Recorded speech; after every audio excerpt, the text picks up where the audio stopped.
అసలు యాక్చువల్గా రాజ్యాంగం రాయకముందు డాక్టర్ బిఆర్ అంబేద్కర్ ఎవరికైనా తెలుసా? స్వాతంత్రం రాకముందు జవహర్లాల్ నెహ్రూ గాని మహాత్మా గాంధీ గాని మీరు ఎవరికైనా తెలుసా? మీరు ఎలా వచ్చారు బయటికి? పోరాడి అంటే పోరాటం ఎందుకు చేయవలసి వచ్చింది? ఒకటి చెప్తానండి, ఒక మనిషిని ఒక పనికి 700 రూపాయలు పెట్టుకున్నారు.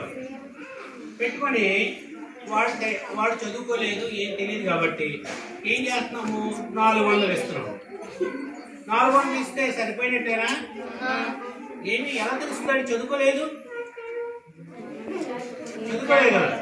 అదే ఇంట్లో చదువుకున్న పిల్లడు ఉంది, ఒరే అబ్బాయి ఇగోరా నా పని డబ్బులు ఇవాళ ఇచ్చారు 400 ఇస్తాడు, ఏమంటాడు?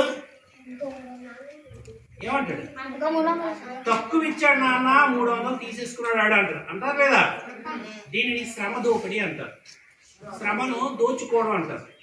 అలాగా భారతీయులు బ్రిటిష్ వాళ్ళ చేతిలో అనేక రకాలుగా బాధలు పడుతూ ఉంటే చదువుకున్న వీళ్ళు గ్రహించారు, అదేంటి మన హక్కుల్ని మనం అనుభవించలేకపోతున్నాము, మన దేశంలో ఉన్న వాటిని మనం సంతోషంగా అనుభవించలేకపోతున్నాం అని గ్రహించి అప్పుడు వాళ్ళు ఇలాంటి విషయాన్ని చేపట్టారు.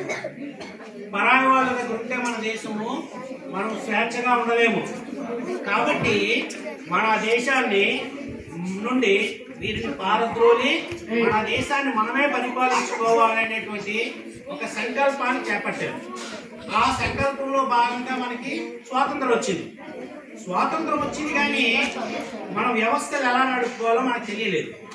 దాని గురించి బాబు రాజేంద్ర ప్రసాద్ గారు అధ్యక్షతన డాక్టర్ బిఆర్ అంబేద్కర్ గారు ఏం చేశారు, 2 సంవత్సరాల 11 నెలల 18 రోజులు శ్రమించి రాజ్యాంగాన్ని రచించారు. అవునా కదా? ఆ రాజ్యాంగం ద్వారా మనకి కొన్ని హక్కులు ఉన్నాయి, కొన్ని విధులు ఉన్నాయి. అవునా కదా? మనకు అన్యాయం జరిగిందని చెప్తే మనం ఎక్కడికి పరిగెడతాం? అది ఎవరిచ్చారు? రాజ్యాంగం మనకి ఇచ్చింది.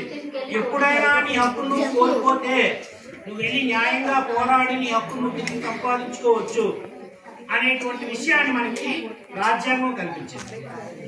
అర్థమవుతుందా? అలాగే మనం చిన్నతనం నుండి మన బాధ్యత ఏంటో మనం ఎడగాలి, మనం ఎలా ఉండాలో మనం ఎడగాలి. చిన్నతనంలో స్కూల్కి వచ్చే మీరు చదువు పట్ల శ్రద్ధ ఆసక్తి ఉండాలి. తల్లిదండ్రులని గురువులని మీ బాధ్యత గౌరవించడం. అవి ఇది పడ్డారో నమస్కారం పెట్టబోతే బాగు, ఇది కాదు. మనసులో అలా ఉండకూడదు. నా బాధ్యత, నాకంటే పెద్దవాళ్ళని నేను గౌరవించాలి అని. అర్థమవుతుంది కదా? మీకు ఒక చిన్న విషయం చెప్తాను చూడండి. స్కావెంజర్ అంటారు తెలుసా? ఇక్కడ కాదు కానీ జీవీఎంసీ అంటే గ్రేటర్ విశాఖ పట్టణాల్లో ఉంటారు. ఆ స్కావెంజర్ కానీ చాలా తక్కువ స్థాయి ఉద్యోగం అందరికంటే. వాడు కానీ ఒకరోజు పని చేయలేదు అనుకోండి, ఏమవుతురా? చెత్త పెరిగిపోయి దోమలు పెరిగిపోయి ఏంటవుతాయి?